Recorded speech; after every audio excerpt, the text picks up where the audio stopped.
আসসালামু আলাইকুম। লাইফস্টাইল শাহিনা চ্যানেলের পক্ষ থেকে সবাইকে স্বাগতম। আবারও ছোট্ট একটি ভিডিও নিয়ে হাজির হলাম আপনাদের মাঝে। আশা করি শেষ পর্যন্ত আমার সাথে থাকবেন, আপনাদের ভালো লাগবে। আজকের আকাশটা অনেক নীল ছিল, তাই একটু রেকর্ড করে রাখলাম যে আমার আপু ভাইয়াদের সাথে একটু শেয়ার করব। আমার আপু ভাইয়াদেরও হয়তোবা খুব ভালো লাগবে এরকম নীল আকাশ।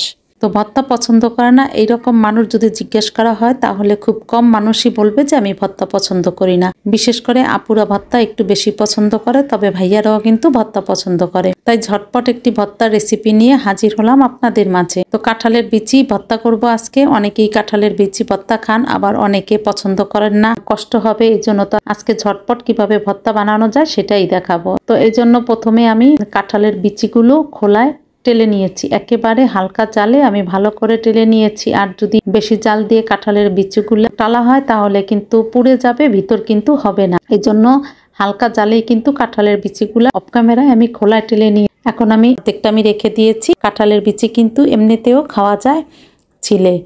তো এখন আমি তার মধ্যে দিয়েছি শুকনো মরিচ, কাঁঠালের বিচি দিয়ে আমি ভালো করে একটু ব্লেন্ড করে নিয়েছি। তো এটা আমি 2 ধাপে ব্লেন্ড করব। তো প্রথম যখন ব্লেন্ড করেছি দেখতেই পারছেন অনেক দানা দানা ছিল। এখন আমি আবার ব্লেন্ড করব, এই জন্য আমি সামান্য একটু পানি আর কাঁচা পেঁয়াজ দিয়ে ভালো করে ব্লেন্ড করে নিব। এটা আমি কিন্তু ততটা সুন্দর করে ব্লেন্ড করি নেই, একটু দানা দানাই আছে এখনো, কিন্তু যেহেতু পানি দিয়েছি এই জন্য কিন্তু ভর্তাটা আঠালো হয়েছে। আর আপনারা যদি আরো মিহি করতে চান তাহলে কিন্তু ব্লেন্ডার আর একটু বেশিক্ষণ করবেন তাহলেই হবে। তো এখন আমি একটা প্লেটে সাজিয়ে নিয়েছি। এখন এর মধ্যে দিয়ে দিয়েছি আমি পেঁয়াজ কুচি, কারণ কাঁচা পেঁয়াজ কিন্তু ভর্তার স্বাদ, যেই কোনো ভর্তার স্বাদ কিন্তু দ্বিগুণ বেড়ে যায় এইরকম কুচি করা পেঁয়াজ দিলে। তো তার মধ্যে আমি দিয়েছি সামান্য একটু সরিষার তেল। তো সরিষার তেল দিয়ে ভালোভাবে এখন আমি মেখে নিয়েছি। তো মাখতে মাখতে বরাবরের মতো আবার একটা অনুরোধ করে নিই, আমার ভিডিওটি যদি একটু ভালো লেগে থাকে তাহলে বেশি বেশি লাইক কমেন্ট শেয়ার করুন। আমার চ্যানেলটি সাবস্ক্রাইব করে আমার পাশে থাকুন। চাইলে ফেসবুকে আমার পেজটি ফলো দিতে পারে। তো আমি সুন্দর করে কিন্তু মেখে নিয়েছি। আমার কাঁঠালের ভর্তা কিন্তু একেবারেই রেডি হয়ে গেছে। দেখতেই পারছেন কতটা লোভনীয় হয়েছে, খেতে কিন্তু দারুণ ছিল। তো এখন আমি দেখার সৌন্দর্যে একটু